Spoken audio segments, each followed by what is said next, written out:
Hello everyone, स्वागत है आपका मेरे ऑनलाइन यूट्यूब चैनल संकल्प मैथ क्लासेस में।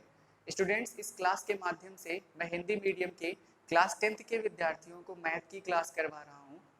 उम्मीद है आपको ये वीडियो पसंद आ रही होगी। तो इसी उम्मीद के साथ कि मैं और आप मिलकर कुछ बेहतर कर सकने में सक्षम होंगे, आइए शुरू करते हैं आज का अपना लेक्चर। स्टूडेंट्स, हमने पिछले लेक्चर में एक्सरसाइज 1.2 के कुछ क्वेश्चंस को सॉल्व किया था। आज हम उसी सीरीज को आगे बढ़ाते हुए उसके नेक्स्ट क्वेश्चन से स्टार्ट करते हैं, यानी क्वेश्चन नंबर 3। इसमें क्वेश्चन क्या है, अभाज्य गुणनखंडन विधि द्वारा निम्नलिखित पूर्णांकों के एचसीएफ और एलसीएम ज्ञात करना है। ठीक है, किस विधि द्वारा? अभाज्य गुणनखंडन विधि द्वारा। और क्या क्या चीजें निकालनी है? एचसीएफ और एलसीएम। ठीक है, तो चलिए सॉल्व करते हैं इस क्वेश्चन को। तो सबसे पहले हमको अभाज्य गुणनखंडन विधि से किसी भी संख्याओं के एचसीएफ और एलसीएम को निकालने के लिए सबसे पहले दी गई संख्याओं का अभाज्य गुणनखंडन करना पड़ता है। तो हम सबसे पहले 12, 15 और 21 का अभाज्य गुणनखंडन करेंगे। 12, 15 और 21 का। ठीक है, 12 इधर जितनी भी संख्याएं होती हैं सब अभाज्य संख्याएं होती हैं। तो 2 का 2 छक 12, फिर 2 3 6 और फिर 3 1 कम 3। ऐसे ही 15 3 से कटता है तो 3 5 15 और फिर 5 1 कम 5। ठीक है, और फिर 21 3 7 21 और फिर 7 1 कम 7। इस तरीके से अभाज्य गुणनखंडन पूरा हो गया। अब हम 12 का गुणनखंडन लिख सकते हैं 2 गुणे 2 गुणे कितना 3। इसी तरह से 15 का गुणनखंडन लिख सकते हैं 3 गुणे 5 और 21 का गुणनखंडन लिख सकते हैं 3 गुणे 7। यहाँ देखिए दो बार गुणा हुआ है, तब हम इसको बदलकर 2 की घात 2 और गुणे कितना लिख सकते हैं 3, और बाकी सब में एक ही बार है सारी संख्याएं। अब हमको क्या निकालना है? एचसीएफ निकालना है। तो एचसीएफ के लिए हमने पढ़ा था कि किन्हीं संख्याओं का एचसीएफ जो होता है वो संख्याओं में उभयनिष्ठ सबसे छोटी घात वाले अभाज्य गुणनखंडों का गुणनफल होता है। तो इस तरीके से एचसीएफ जब हम लिखेंगे तो एचसीएफ इज इक्वल्स टू हो जाएगा इन तीनों संख्याओं में 12, 15 और 21, इन तीनों संख्याओं में जो उभयनिष्ठ है, तो उभयनिष्ठ क्या है? 2 2 नहीं है, 3 उभयनिष्ठ है, उसकी सबसे छोटी घात वाले अभाज्य गुणनखंडों का गुणनफल। तो यहाँ देखिए 3 की जो सबसे छोटी घात है वो 1 है, यहाँ भी 3 की सबसे छोटी घात 1 है और यहाँ भी 3 की सबसे छोटी घात 1 है। तो इन तीनों में उभयनिष्ठ संख्या क्या है? 3 की घात 1, और कोई संख्या उभयनिष्ठ नहीं है तो वे अकेला ही रहेगा, और 3 की घात 1 का मान होता है 3। इस तरीके से एचसीएफ हमारा कितना आ गया? 3 आ गया। ठीक है, आई थिंक आपको समझ में आ गया। फिर एलसीएम निकालते हैं। तो एलसीएम क्या होता है? संख्याओं में संबद्ध सबसे बड़ी घात वाले अभाज्य गुणनखंडों का गुणनफल, यानी जो सबसे बड़ी घात होती है, संबद्ध सबसे बड़ी घात। तो देखिए 12, 15 और 21 में कौन कौन सी संख्याएं इनके अभाज्य गुणनखंडों में संबद्ध हैं? 2 है, 3 है, 5 है और 7 है, यानी 2, 3, 5 और 7 ये संख्याएं इसमें ली गई हैं। संबद्ध का मतलब इन तीनों संख्याओं के अभाज्य गुणनखंड में कौन कौन सी संख्याएं आती हैं। ठीक है, तो इस तरीके से हमने देखा कि 2, 3, 5 और 7 ये संख्याएं इनके गुणनखंडों में संबद्ध है। और एलसीएम जो होता है वो संबद्ध सबसे बड़ी घात वाले अभाज्य गुणनखंडों का गुणनफल होता है। तो 2 की सबसे बड़ी घात क्या है यहाँ पे? इन तीनों में 2 की घात 2, और 3 की सबसे बड़ी घात 3 की घात 1, और 5 की सबसे बड़ी घात भी 5 की घात 1 ही है, और 7 की सबसे बड़ी घात भी कितनी है? 1 है। तो ये हो गया 2 की घात 2 का मान होता है 4, फिर 3 की घात 1 का मान 3, 5 की घात 1 का मान 5 और फिर 7 की घात 1 का मान 7। तो इस तरीके से हो गया 4 गुणे 3 गुणे 5 गुणे 7। तो 4 3 12, 12 पंजे 60, और 60 का गुणा जब हम 7 से करेंगे तो आएगा 7 6 42, यानी 420। तो एलसीएम कितना आ गया? 420। ठीक है, तो यही है हमारा आंसर। ठीक, तो एचसीएफ आ गया 3 और एलसीएम आ गया 420। आई थिंक आपको ये क्वेश्चन समझ में आ गया है। Very good. अब इसका नेक्स्ट ऑप्शन सॉल्व करते हैं।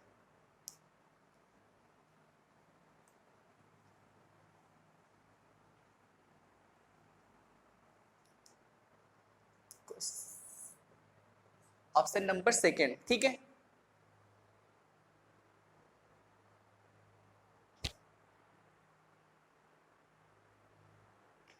17, 23 और 29, 17, 23 और 29, ठीक है। तो 17, 23 और 29 का हमको क्या निकालना है, अभाज्य गुणनखंडन विधि द्वारा इनका एलसीएम और एचसीएफ निकालना है, ठीक है। तो देखते हैं, सबसे पहले हम देखते हैं कि 17, 23 और 29 के अभाज्य गुणनखंडन क्या होते हैं।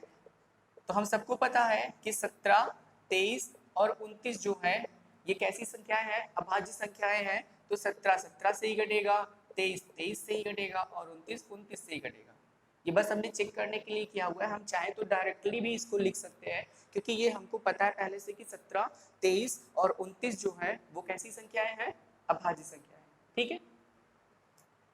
तो यहाँ हो जाएगा 17 का जो अभाज्य गुणनखंड होगा वो हो जाएगा 17 ही, 23 का जो अभाज्य गुणनखंड है वो 23 ही रह जाएगा और 29 का जो अभाज्य गुणनखंड है वो 29 ही रह जाएगा।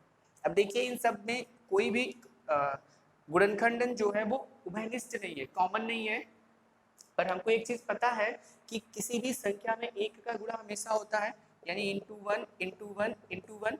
अब देखिए ये जो एक एक और एक है, ये जो चीज यहाँ पर आई है यही उभयनिष्ठ हो गया। इन तीनों के अभाज्य गुणनखंडों में एक ही उभयनिष्ठ है, ठीक है। तो इस तरीके से अगर हम इसका एचसीएफ लिखना चाहें तो एचसीएफ हो जाएगा कितना, एक। या इसको हम एक सिद्धांत के तौर पे भी याद कर सकते हैं कि जब भी किन्हीं संख्याओं के जो दी गई संख्याएं हैं उनके अभाज्य गुणनखंडन में कोई भी उभयनिष्ठ गुणनखंड ना हो तो उस कंडीशन में एचसीएफ हमेशा कितना होता है, एक होता है। इसको हम याद भी कर सकते हैं और डायरेक्टली भी लिख सकते हैं, ठीक है। तो इस तरीके से एचसीएफ कितना हो गया, एक।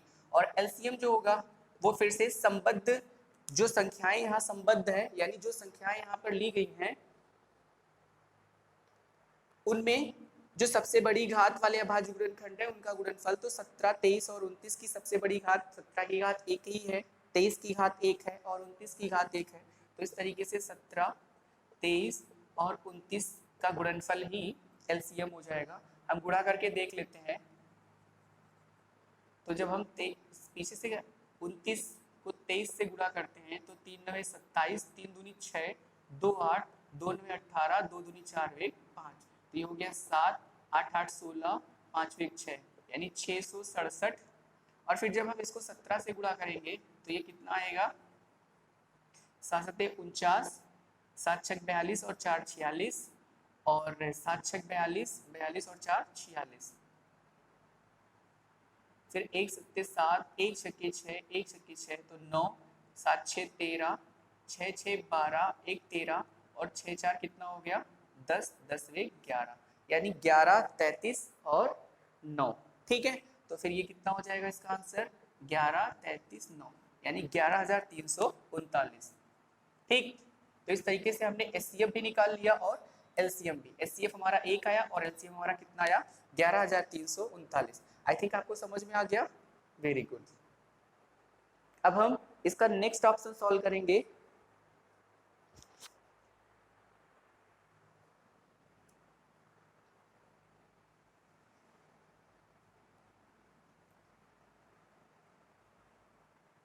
यानी थर्ड ऑप्शन,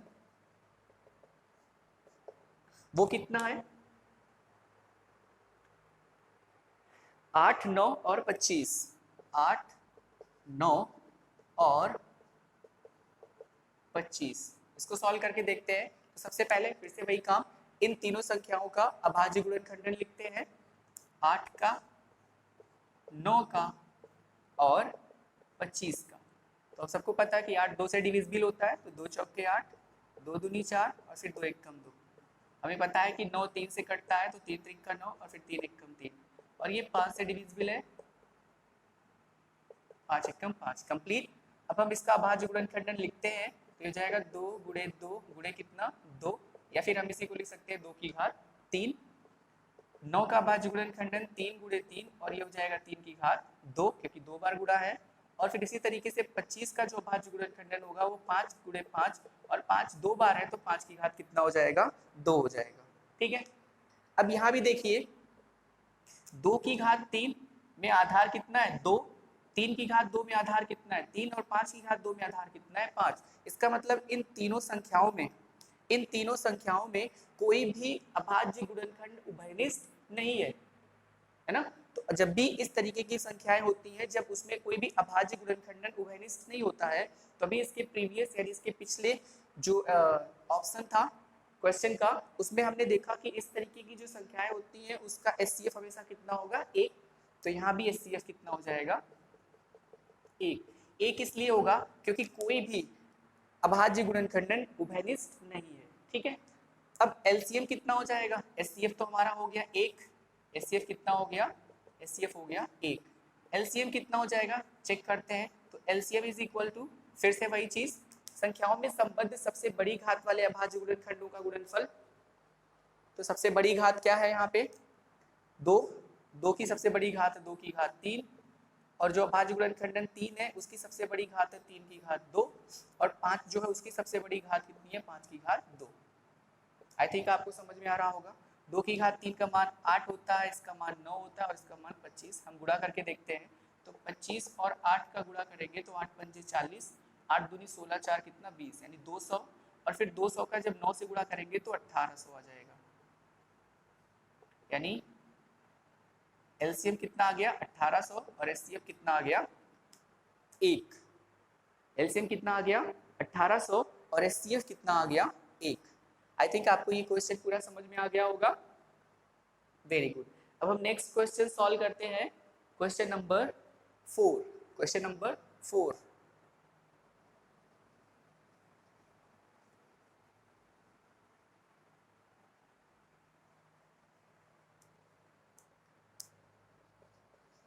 क्वेश्चन नंबर 4।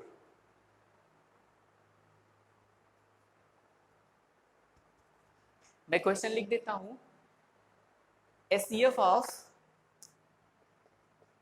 यानी एचसीएफ ऑफ 306 यानी 306 और 657, इसका जो एचसीएफ है यानी इन दोनों संख्याओं का एचसीएफ कितना है, 9 है।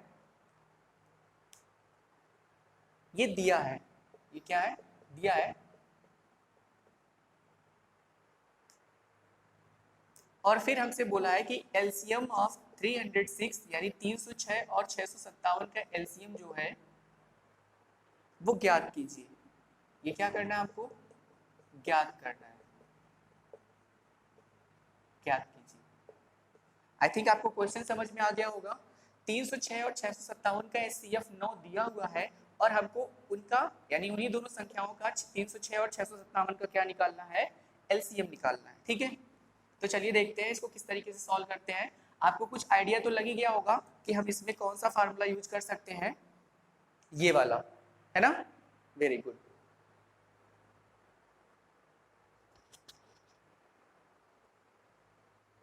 तो आइए देखते हैं। सबसे पहले हम क्या करेंगे, यहां हमको एलसीएम फाइंड करना है, तो हम इस फार्मूले को इस तरीके से कन्वर्ट करते हैं।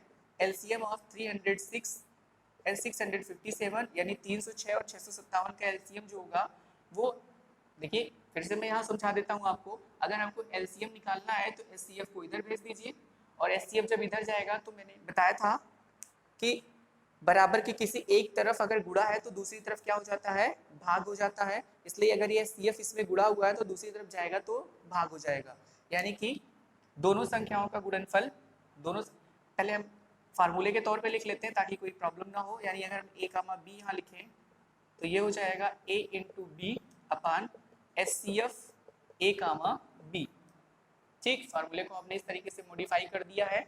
अब देखिए ए और बी जो है दोनों संख्याएं हैं, यानी हम इसको लिख सकते हैं एलसीएम 306 कामा 657 बराबर ए इंटू बी यानी इन्हीं दोनों का गुणनफल, तो 306 गुणे 657 और बटे कितना इन दोनों, एचसीएफ कितना दिया हुआ है 9 यानी 9। अब देखिए 306 9 से कटता है, 9 एक कम 9, 9 त्रिक 27, 3 बचा यहाँ, 3 और 6 36, 9 चौक 36 यानी ये हो गया 34 और गुणे कितना 657। गुणा करके जितना आएगा वही इसका आंसर हो जाएगा। तो हम गुणा करके देख लेते हैं, 657 गुणे 34, तो 4 सत्ते होता है 28, 4 पच्चे 20, 2 22, 4 छक 24, 2 26, 3 सत्ते 21, 3 पचे 15, 2 17 और 3 छक 18, 18 वेग 19, तो 8, 2 वेग 3, 7 6 13, 9 2 11 वेग 12 और यहाँ पे एक कितना हो जाएगा 2, यानी 22, 33 और 8, तो ये हो गया 22, 33 और 8, यानी 22,338। ठीक है, तो इस तरीके से हमने क्वेश्चन नंबर 4 भी सॉल्व कर लिया। तो स्टूडेंट्स, आई थिंक आपको ये क्वेश्चन समझ में आ गया, सोल्यूशन समझ में आ गया। तो स्टूडेंट्स, आज की क्लास में इतना ही, बाकी इसके आगे के क्वेश्चंस हम नेक्स्ट वीडियो में सॉल्व करेंगे ताकि इजीली हम लोग आसानी से कर पाएँ। और वीडियो अगर आपको पसंद आ रही हो तो इस वीडियो को लाइक करिए, शेयर करिए और चैनल को सब्सक्राइब करना बिल्कुल ना भूलिए। हैव अ गुड डे, धन्यवाद।